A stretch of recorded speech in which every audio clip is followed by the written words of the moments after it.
Hey guys, today I'm bringing you something very unusual, something I don't usually do.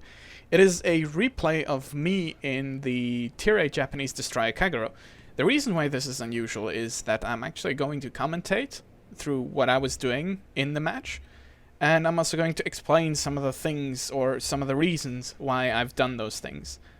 Now, we have a carrier on our team, and the enemy also has a carrier. It's a tier 8 carrier, so it's not too bad. It's also a tier 10 match. So I expect the carrier to be mostly trying to focus down either destroyers or be completely useless most of the match.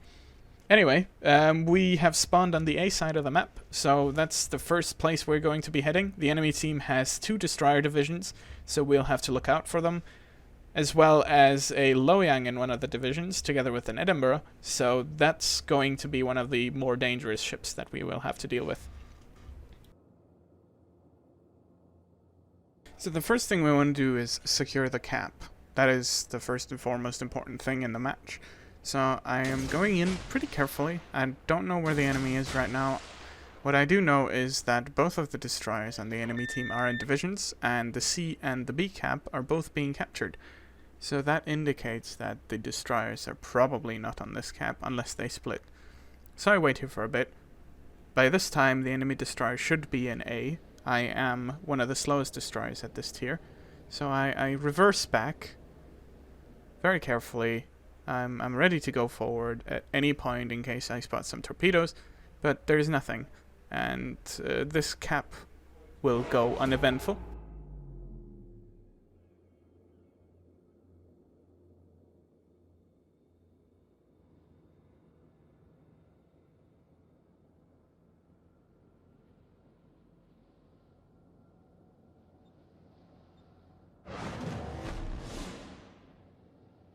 So we capture the point, and as if by magic, a battleship appears.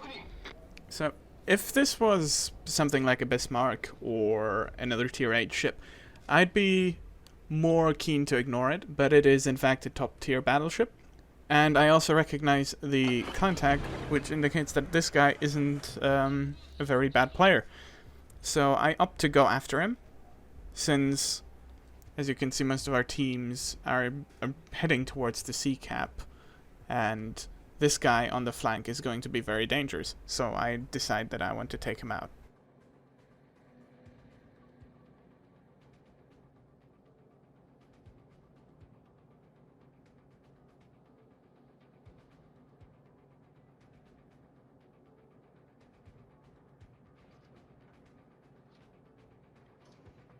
We also spot this Hindenburg, but I want to ignore the Hindenburg. He has a very good chance of running Hydra at the moment, or by the time I have my torpedoes on him, so I just opt to hold off and torpedo the Kremlin instead.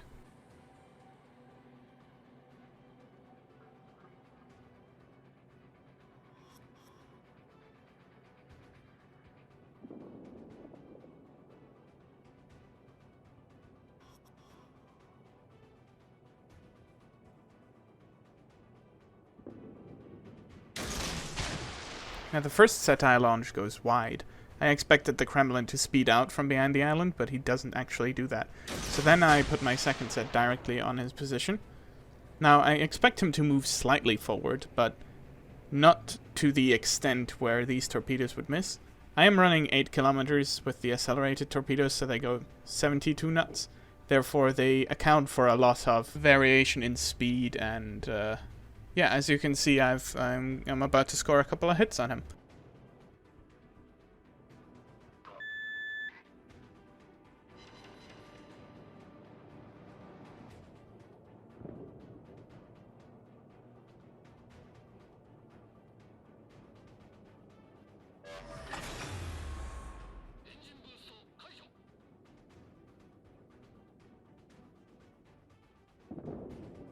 So at this stage the Kremlin knows I'm stalking him, but he doesn't know exactly where I am. The only thing he can pinpoint is that I'm somewhere in between the cap and the islands. So what he does now is first of all dodging these Yugama torpedoes that the Hindenburg has spotted, and then I think he decided to come back and kind of try to either go through the cap or go behind the cap back to his other battleship teammates. Obviously, we are not going to let him do that. Unfortunately, he comes a little too close to me, so I do have to pop my smoke at some stage. So he will definitely know my exact position after that.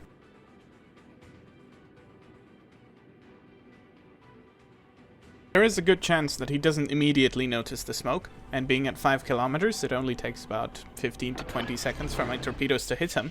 Therefore, I opt to just go slightly further ahead of his current heading, because he is accelerating. Therefore, if I aim exactly where the aim indicator tells me to, he will obviously speed out of it. Something that these ships are notorious for doing.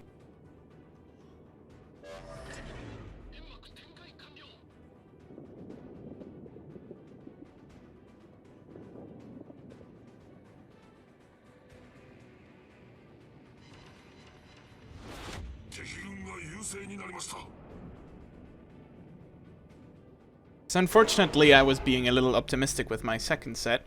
He didn't slow down as much as I wanted, and he's also running his legendary captain, therefore he's now healing back. But not to worry, I will try to shoot him a bit. His Democon is down, so I'm hoping to get a fire, but I don't think that'll be the case. He also goes dark as I fire my last salvo, which is of course a miss. So now my first thing that I want to do is get as much distance in between him and me, because he was in fact in my detection range. So I want to be as far away from him as possible by the time he gets through my smoke or my smoke dissipates.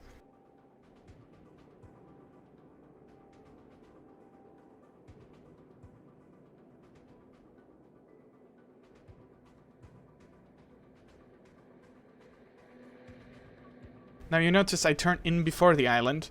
I don't want to go behind the island because I definitely want to sink him. I don't want to let him heal back the health that he's lost to my torpedoes. So the enemy Hindenburg manages to capture A in the meantime. So I will have to get that back. But at the moment there are more important things. I need to focus on this Kremlin. My smoke is about to fade, and he is at 4 kilometers. I slow down, go to about half speed, and as he fires I completely grind to a halt. Thanks to the engine boost I'm able to slow down in time, and he manages to score 0 hits, which is very good, because we'll need our health for the rest of the match. So the first salvo he's going to try to dodge, but his ship is just way too slow. And then we fire the second set. I try to put some damage onto a superstructure. Unfortunately, the guns eat the damage, but the 2 torpedo hits that are about to happen secure the kill. Now, the cap is important. We are losing by quite a big margin. But as you can see, our team has formed around the sea cap pretty well. We've got a lot of strong top-tier ships up there, as well as our carrier providing support. So my initial reaction was to make sure the Hindenburg hasn't turned around to come and kill me. And, well, there you go. He has not. Therefore, I can now head straight for the cap. I'm looking at the map and I can see that the Yugomo is being chased by the Kid, so I don't have to worry about him either. I expect the Luoyang to still be around where the Edinburgh is, as they are in a division, but he could also be making his way over here. I don't know when he was last spotted, but I will cap the point, just to be sure.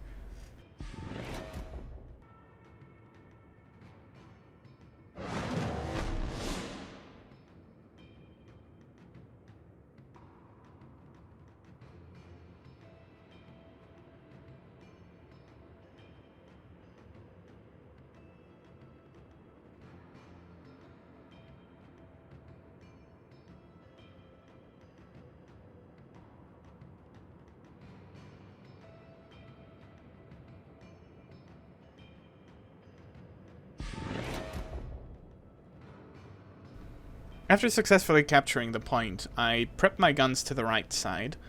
I also always occasionally check on the Kid, see how much health he's on. This will be important later on because I don't think we can actually win this on caps. They have way too much of a head start.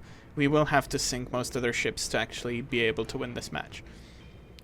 So I was prepping my guns to the right, but I decided against that. I decided to go and prep them to the left. Now this is very important with Japanese destroyers because their guns don't turn very well, but you get used to it really quickly.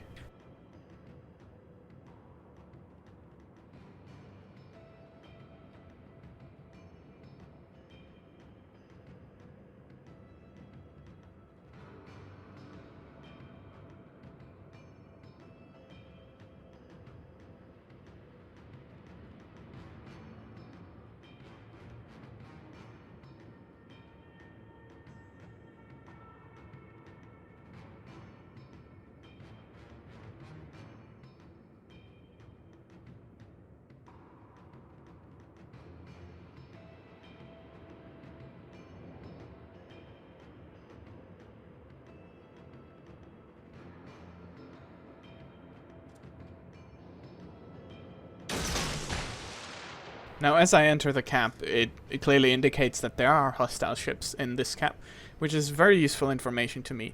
I expect the Edinburgh to still be around the same location he was before he was going out of detection, but I'm also anticipating the Loyang being somewhere around here. And sure enough, we spot the Edinburgh, and due to the nature of his erratic movement, I suspect that he has his Hydra on at the moment. Now this is more of a positive than a negative, because I didn't actually expect to hit the Edinburgh. I just wanted to make sure that he wasn't waiting in the smoke for me, because as you know, Edinburgh AP on a broadside of a destroyer is very devastating. Meanwhile, the friendly Moskva pops his radar and spots the Jutland, and the Jutland is on 1178 health, so obviously I'm going to try to kill him. In situations like this, you usually want to have as many guns on target as you possibly can, but I'm also being chased by an Edinburgh, and I want to show him as little broadside as possible, as Royal Navy AP is most effective when you're broadside. Especially as a destroyer, you can really quickly lose all your health. So now I'm smoking up because I'm anticipating the Hydra of the Edinburgh running out. The Luoyang is low enough that I can take him out with a single salvo, so I don't have to worry about his one. And now all I have to do is make sure that the Edinburgh doesn't kill me, maybe wait for support from the team, but more importantly, I have both sets of my torpedoes up, and I'm going to try to score some hits on this guy. He doesn't have his Hydro, as stated before. I'm also moving out of my smoke due to the anticipated torpedoes, which is probably why the Loyang laid down his life.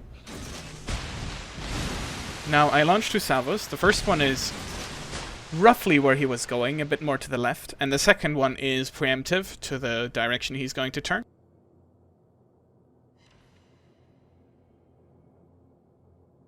Combined, they score 2 hits and sink the Edinburgh, so this is very good.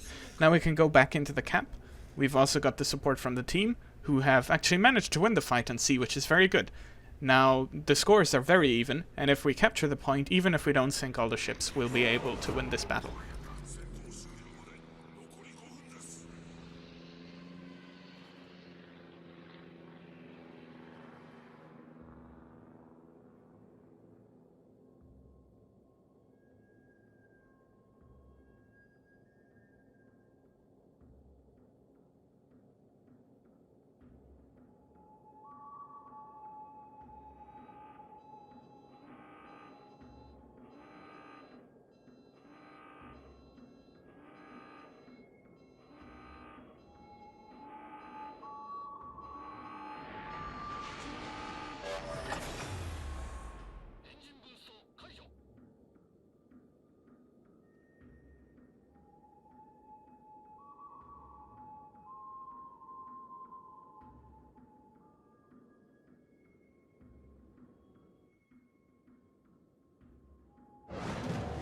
I have a little bit of a what are you doing moment here.